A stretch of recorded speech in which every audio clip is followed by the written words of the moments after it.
रायपुर में स्कूली बच्चों को धर्मांतरण के लिए टारगेट किया जा रहा था। पढ़ाई, कपड़े और अन्य खर्चे का लालच दिया जा रहा था। धर्मांतरण कराने की कोशिश हो रही थी। देखिए, ईसाई मिशनरीज की 3 महिलाएं बच्चों को मुफ्त पढ़ाई और खर्च देने का झांसा देकर धर्म परिवर्तन के लिए इन्हें उकसा रही थीं। लेकिन इस बार ये साजिश चल नहीं पाई। बजरंग दल के कार्यकर्ताओं ने इन महिलाओं को रंगे हाथों पकड़ा, सिटी कोतवाली पुलिस के हवाले कर दिया। अब सवाल यह है कि क्या यह अकेली घटना है या फिर छत्तीसगढ़ मिशनरियों का नया अड्डा बन गया है। सुदर्शन न्यूज का साफ संदेश है, भारत में धर्मांतरण नहीं चलेगा। हिंदू समाज को तोड़ने की हर कोशिश का मुंह तोड़ जवाब दिया जाएगा। ऐसे गुनहगारों को सिर्फ जेल नहीं, समाज से भी बाहर किया जाए। अभी क्या है मिशनरियों का जो एक नया फंडा हुआ है, ये पहला घटना नहीं है।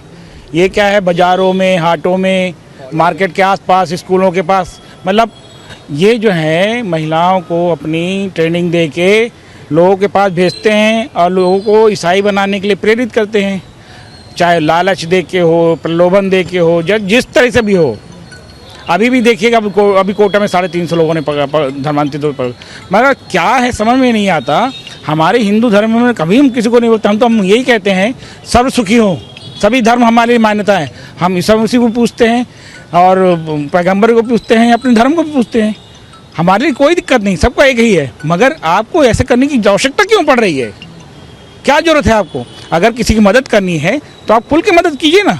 हमारे भाई संगठन के साथ में ई रिश्ते वाले चलाते हैं, घूम रहे थे तो 2 बच्चे को ज़बरदस्ती रुकवा कर उसे बोला जा रहा था कि तुम यीशु मसीह में आओगे। तो नहीं बोले उन लोग। अब यीशु मसीह में आओ, आपको पता चलेगा धर्म के प्रति, आगे तुम बढ़ोगे, पैसे से तुम्हें कुछ कमी नहीं होगी, तुम्हें को पढ़ाई में भी आगे बढ़ोगे। ऐसे करके 2 बच्चे को बताया। तो वो तो ये भाई लोग सुने और उनको दोनों को बुलाएं, भैया देखो ना कैसे बोल रहे हैं करके। तो ये अपने संगठन के लोग पकड़े उनको तुरंत। तो भागने की कोशिश में कर रहे थे लोग। तो हमारे सब संगठन के भाई लोग उनको पकड़े हैं तुरंत। 2 लड़के बच्चे बुलाए कि भैया हमको ज़बरदस्ती यीशु मसीह में चेंज हो बोल रहे हैं। इसमें एक स्कूल के पास में 3 महिलाएं वहाँ खड़ी हुई थी और उनके द्वारा स्कूल आने जाने वाले छोटे बच्चों को पूछा जा रहा था कि कौन चर्च जाता है, कौन चर्च नहीं जाता, और उनको बोला भी जा रहा था कि आप लोग चर्च जाया करें। इस संबंध में थाना कोतवाली में रिपोर्ट दर्ज की गई है, जिस पर इन तीनों महिलाओं के विरुद्ध में साक्ष्य एकत्र किए गए हैं। जो उनके द्वारा साक्ष्य में ये पाया गया है कि प्रचार करने के उद्देश्य से वहाँ गई हुई थी। इस आधार पर तीनों की गिरफ्तारी कर आगे की कार्रवाई की जाएगी।